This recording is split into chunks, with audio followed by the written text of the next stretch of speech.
J'ai tiré quand je ne devais pas, et pourtant j'ai sauvé des milliers de vies.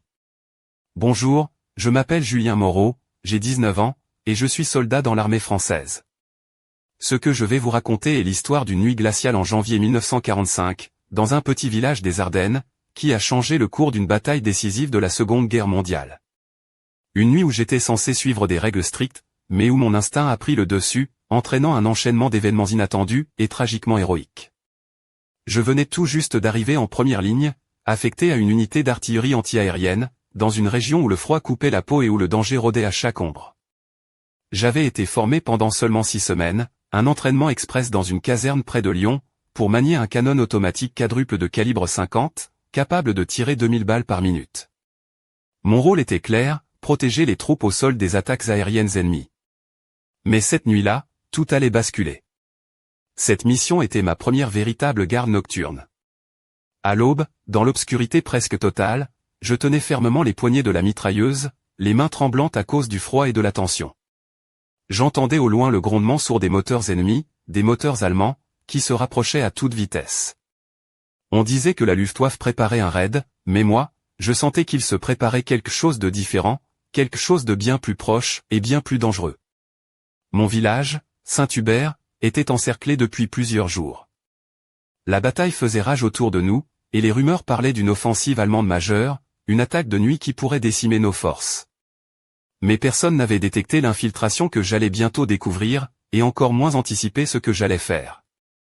J'étais simplement un garçon de la campagne, habitué à traquer les canards dans les marais, à repérer les moindres bruits dans la forêt, et ce soir-là, c'est cette expérience qui allait me sauver la vie, et celle de milliers d'autres soldats. Je n'étais pas préparé à ce qui allait arriver. J'étais fatigué, frigorifié, et les minutes s'étiraient dans le silence pesant. Mais soudain, un bruit étrange, métallique, presque imperceptible, s'est glissé dans le silence. Pas un avion, non. Quelque chose d'autre. Quelque chose qui se déplaçait dans la forêt, tout près, à quelques centaines de mètres. Mon cœur s'est emballé. Je savais que je devais agir, même si ça allait à l'encontre de toutes les règles que j'avais apprises. C'était le début d'une nuit que je n'oublierai jamais. Cette nuit-là, dans le froid mordant des Ardennes, tout semblait figé, comme suspendu dans une attente lourde et menaçante. Je m'appelle Julien Moreau, et c'était ma première vraie mission de garde, une mission où je devais garder les yeux rivés sur le ciel, à la recherche des avions ennemis, et surtout ne jamais, au grand jamais, tirer sur quoi que ce soit au sol. Mais ce que je vivais dépassait tout ce que j'avais appris. Les premières heures de ma garde s'étaient écoulées dans un silence presque irréel, seulement troublé par le souffle de ma respiration qui se condensait en nuages blancs devant moi. La mitrailleuse quadruple, ce monstre d'acier capable de cracher des milliers de balles à la minute, était censée me rassurer, mais ce soir-là, elle me semblait aussi fragile que moi, face à l'inconnu qui approchait. Je me souviens que le village de Saint-Hubert était encerclé depuis plusieurs jours. Les combats faisaient rage autour, et la tension était palpable.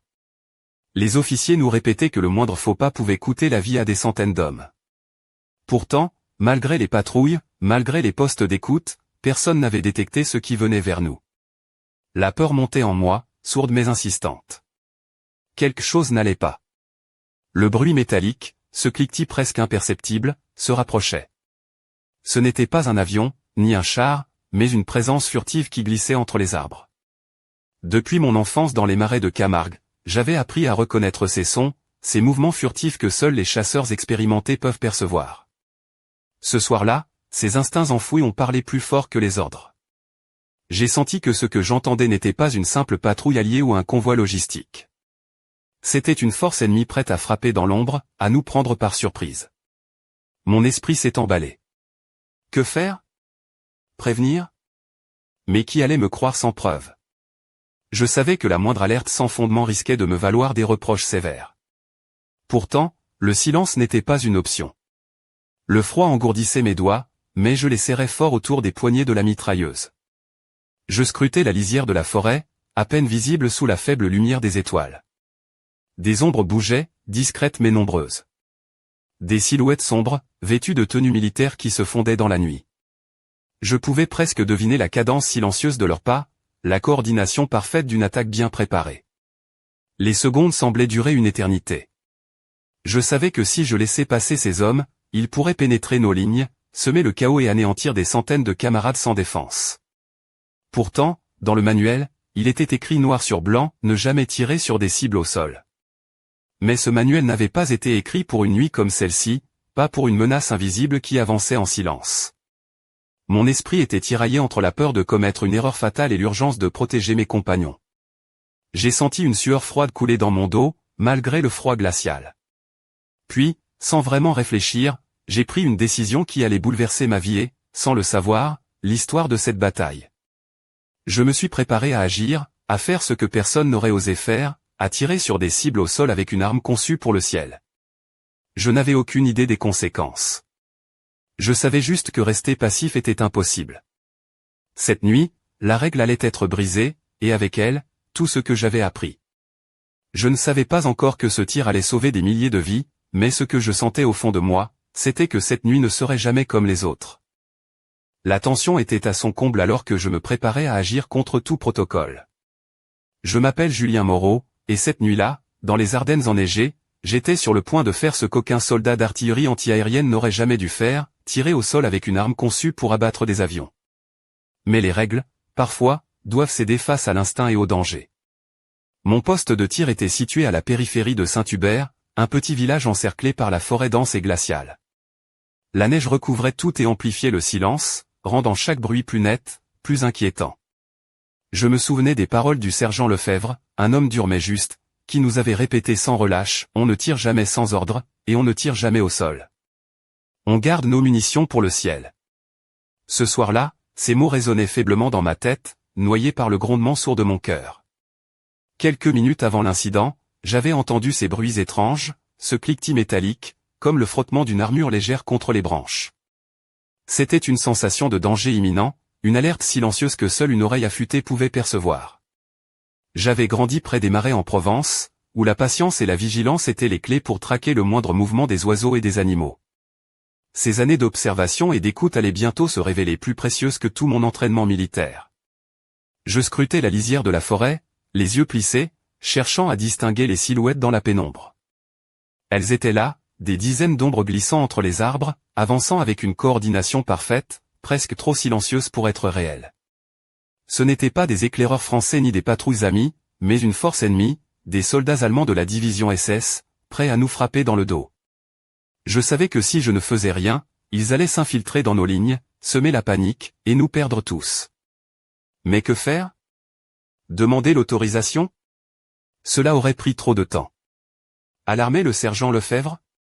Il aurait probablement refusé de croire à une attaque au sol, et dans tous les cas, l'ennemi serait déjà trop proche. Mon esprit tournait à toute vitesse, cherchant une issue. Lentement, presque mécaniquement, je déplaçais la mitrailleuse vers la lisière de la forêt. Je réglais la hausse presque à l'horizontale, visant les silhouettes qui s'avançaient, sans comprendre encore pleinement les conséquences de ce geste. Mon index se posa sur la détente, tremblant, alors que l'adrénaline envahissait tout mon corps. Je savais que je violais les règles, que je risquais une punition sévère, peut-être un conseil de guerre.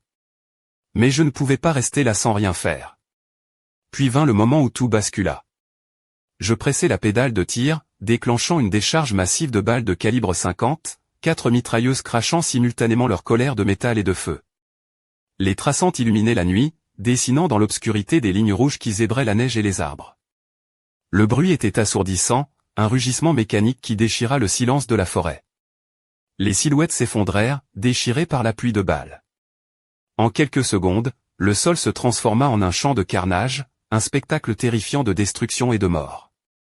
Je pouvais presque sentir la peur, la surprise dans les mouvements ennemis, leur tentative désespérée de se protéger, de riposter.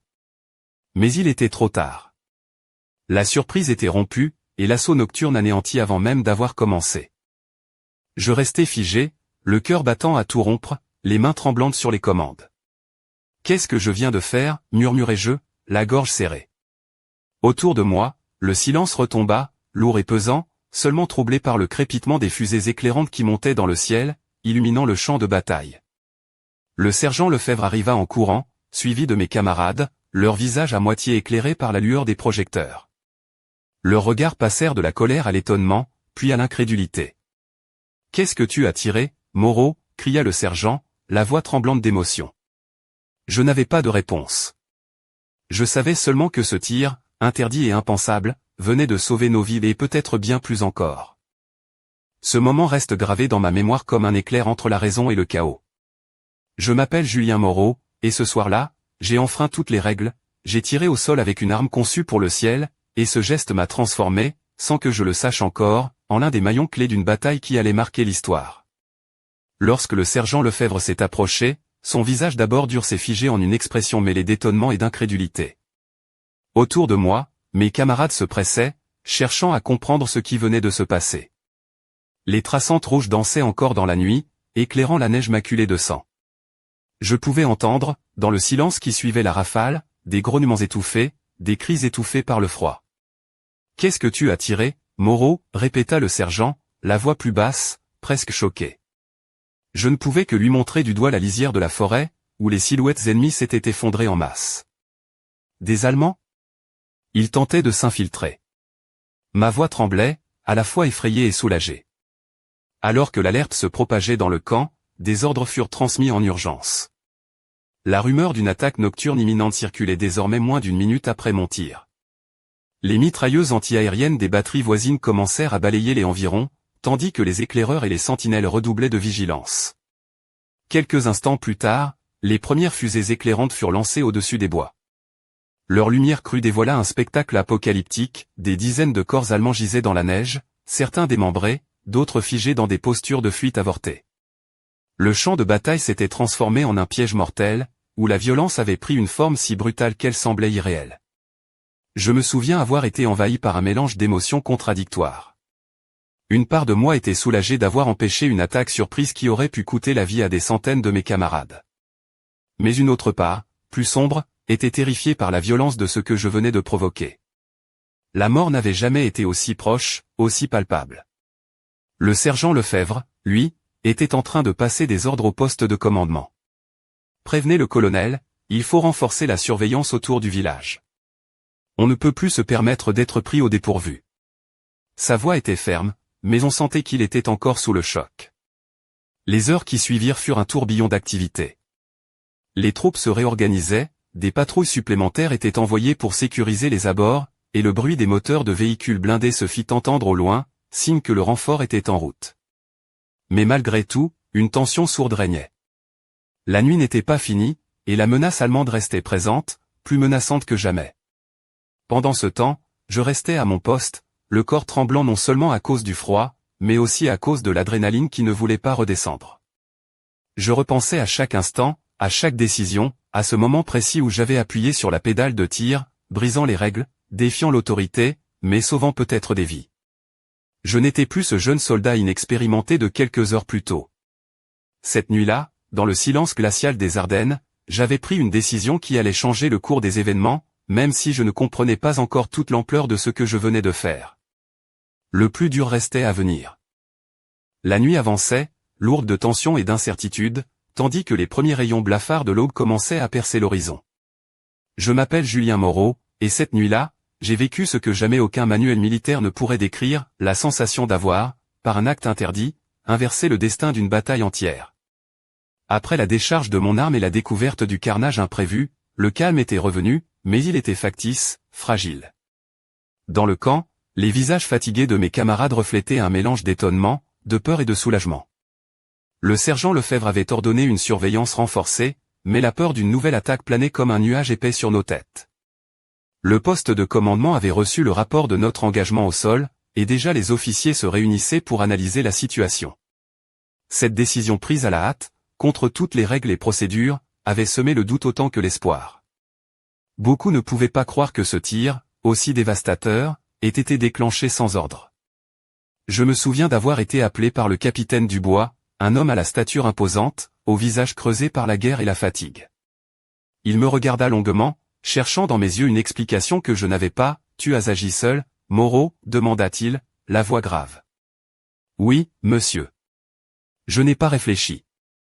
J'ai juste tiré parce que je les ai vus. » Je sentais mon cœur battre à tout rompre, conscient que mes mots pouvaient me coûter cher. Le capitaine hocha la tête, mais son regard ne portait pas de reproche. « Tu as peut-être sauvé des vies, mais tu as aussi violé les ordres. » Ce n'est pas une décision que l'on prend à la légère. Il me laissa seul, plongé dans mes pensées, oscillant entre fierté et peur. Pendant ce temps, les éclaireurs continuaient à fouiller la forêt, et les rapports confirmèrent rapidement ce que nous avions deviné, une force d'infiltration allemande, composée d'au moins 200 hommes, appartenant à une unité d'élite de la Waffen-SS, avait tenté de s'introduire dans nos lignes. Leur mission était claire, ouvrir la voie à une attaque massive prévue dans les minutes qui suivaient. Leur échec, provoqué par mon tir impulsif, avait désorganisé toute la stratégie ennemie. Les commandants allemands, surpris, annulèrent l'assaut principal, évitant ce qui aurait pu être une hécatombe pour nos troupes.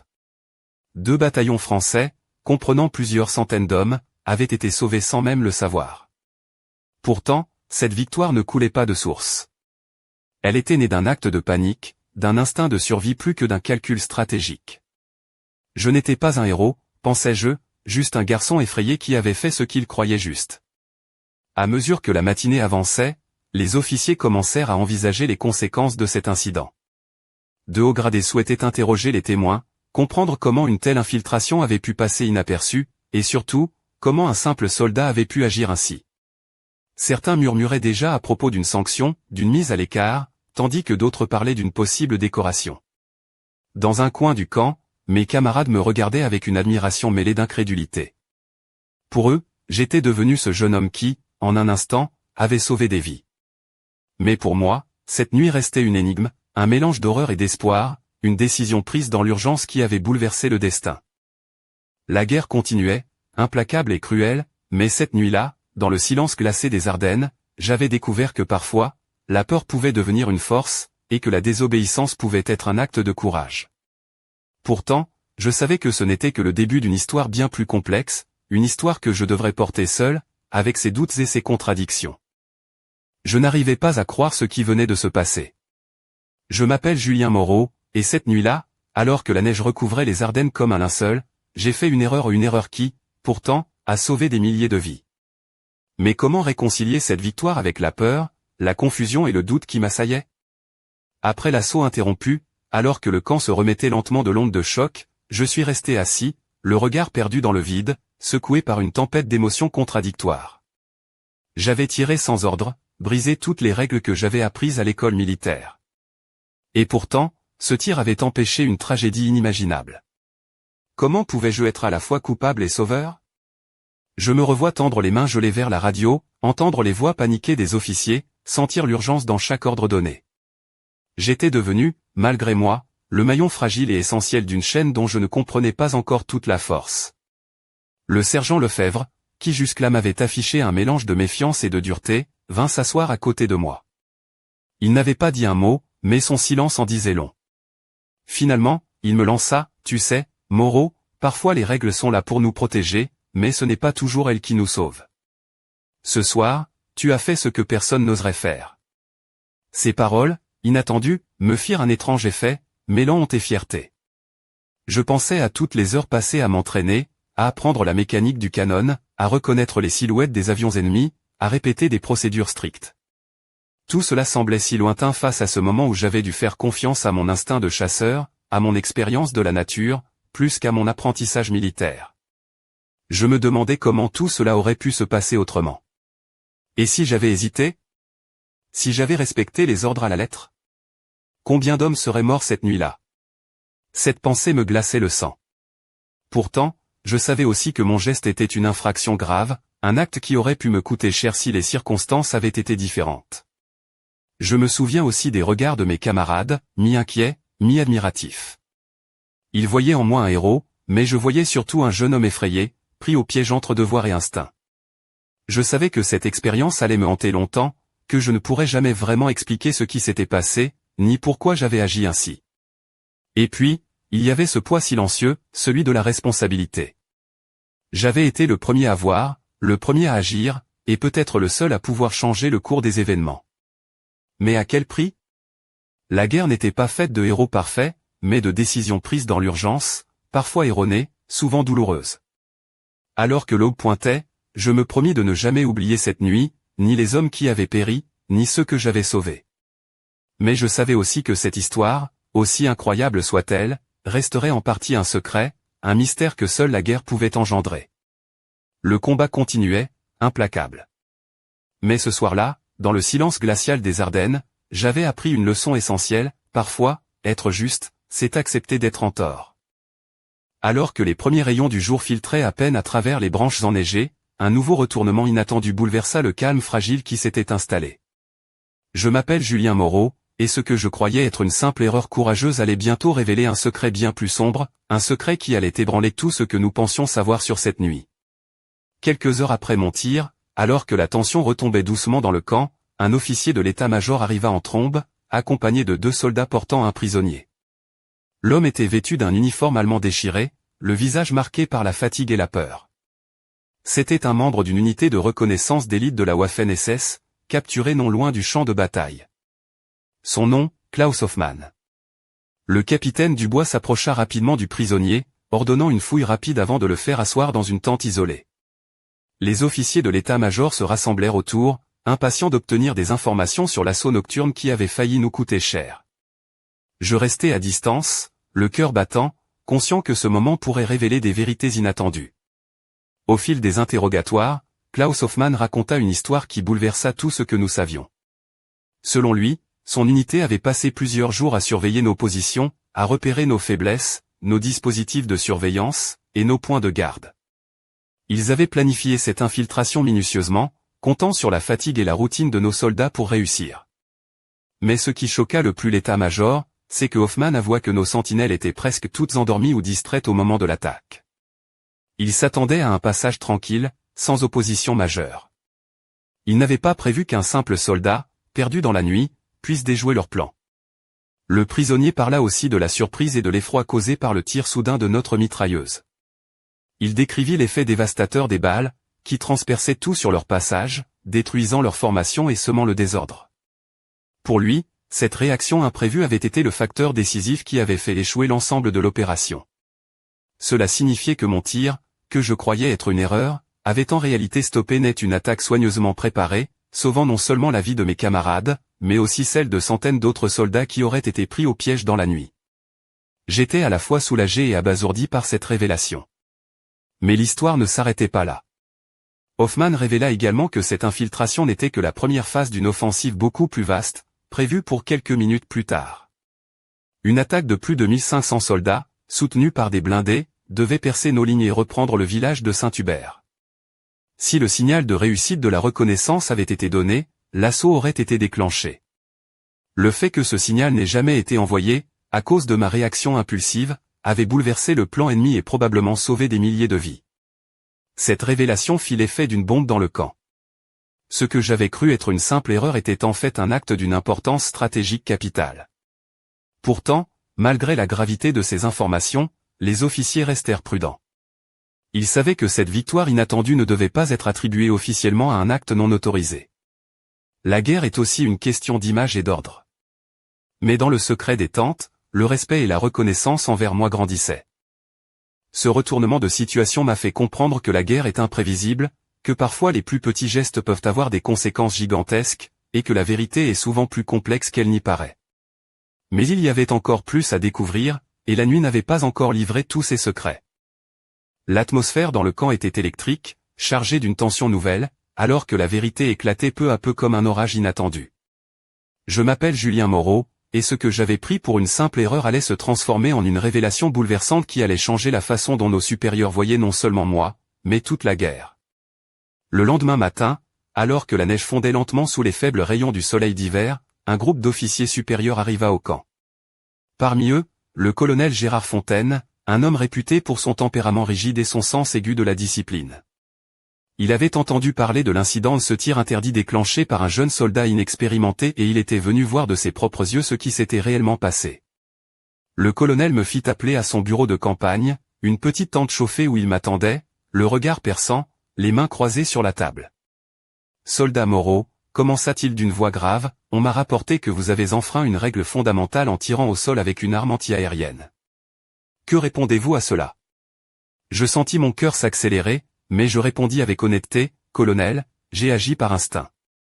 J'ai entendu des bruits, j'ai vu des silhouettes, et j'ai fait ce que j'ai cru juste, même si cela allait à l'encontre des ordres. » Le colonel resta silencieux un moment, comme s'il pesait mes mots.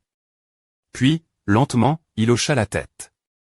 Votre décision a, selon les rapports, empêché une infiltration majeure et sauvé de nombreuses vies. Pourtant, elle a aussi mis en danger notre doctrine et notre discipline. C'est un dilemme pour l'armée. Il expliqua que, d'un côté, il était impératif de maintenir la rigueur et le respect des procédures.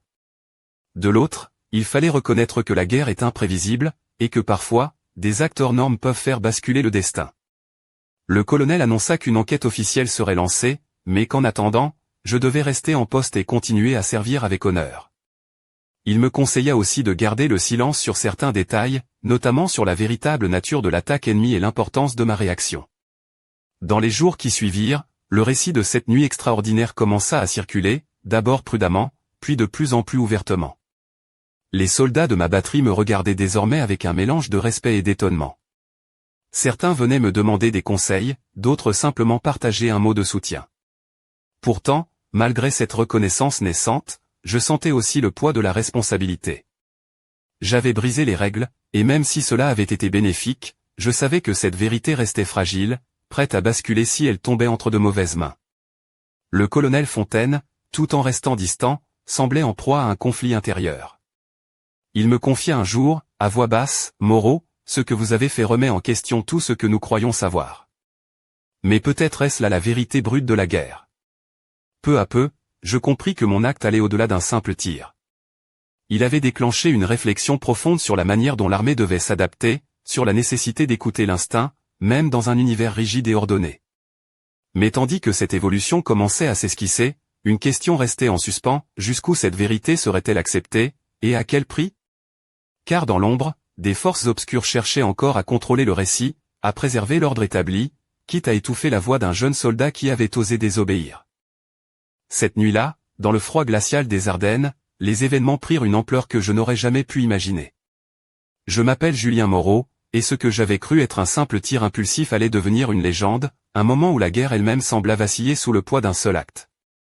Les jours qui suivirent furent un tourbillon d'émotions, de rumeurs et de tensions. Mon tir interdit, ce geste que certains voyaient comme une faute grave, devint peu à peu un symbole d'audace et d'espoir.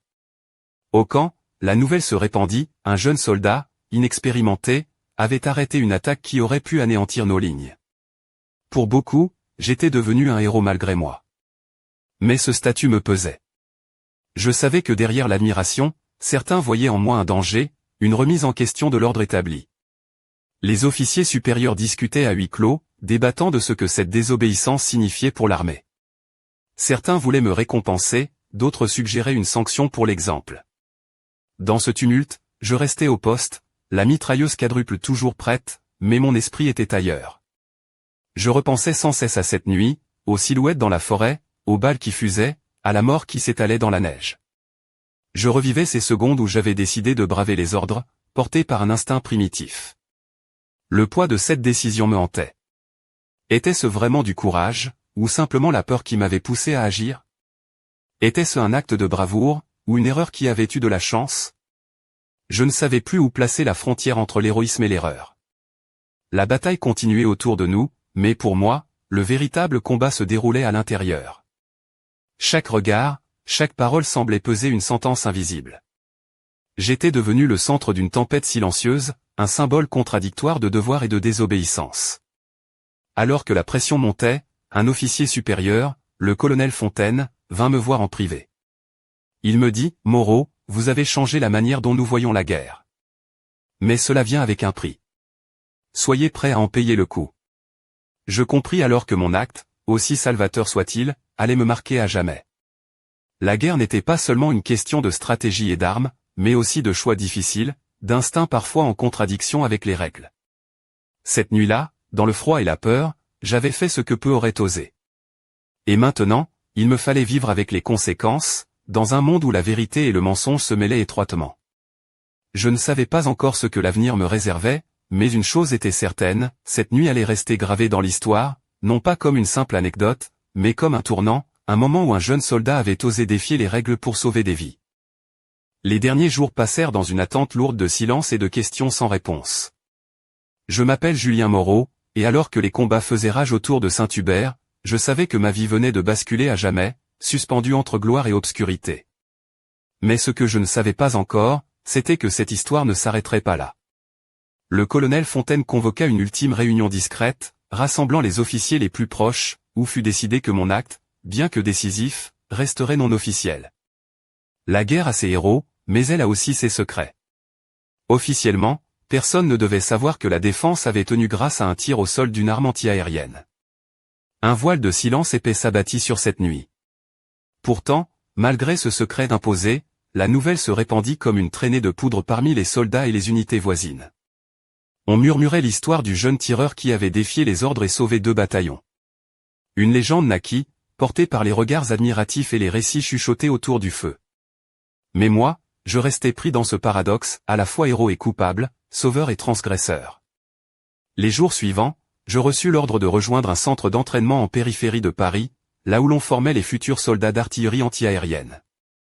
On voulait que je transmette mon expérience, mon instinct, que je devienne instructeur. La guerre continuait, mais mon rôle changeait. Je devais désormais apprendre aux autres à écouter leur instinct autant qu'à respecter les règles. Je repensais souvent à cette nuit glaciale, au visage figé dans la neige, aux balles qui avaient déchiré le silence et sauvé tant de vies. Je savais que je ne pourrais jamais vraiment raconter cette histoire en entier, ni à ma famille, ni à mes camarades, ni au monde. Ce secret resterait enfoui, comme une cicatrice invisible. Mais au fond de moi, une question persistait, lancinante: si cette nuit-là, je n'avais pas tiré, si j'avais écouté les règles à la lettre, combien seraient morts? Et surtout, combien d'autres actes de désobéissance instinctive, de bravoure confuse, allaient encore décider du sort de milliers d'hommes? Aujourd'hui, alors que la guerre est terminée depuis longtemps, je mesure l'ampleur de cette nuit et ce qu'elle a changé. L'armée a finalement intégré ses leçons, adaptant ses doctrines, acceptant que parfois, la règle doit céder à l'instinct. Mais pour moi, cette vérité restera toujours teintée d'ombre. Je m'appelle Julien Moreau, et je suis le soldat qui a tiré quand il ne fallait pas. J'ai sauvé des milliers de vies, brisé des règles, et changé le cours d'une bataille. Mais ce que je retiens surtout, c'est que parfois, pour faire ce qui est juste, il faut être prêt à faire ce qui est interdit. Et ce secret, ce poids, cette histoire, c'est la mienne. Une histoire simple, confuse, humaine. Une histoire qui, peut-être, attend encore d'être pleinement racontée un jour.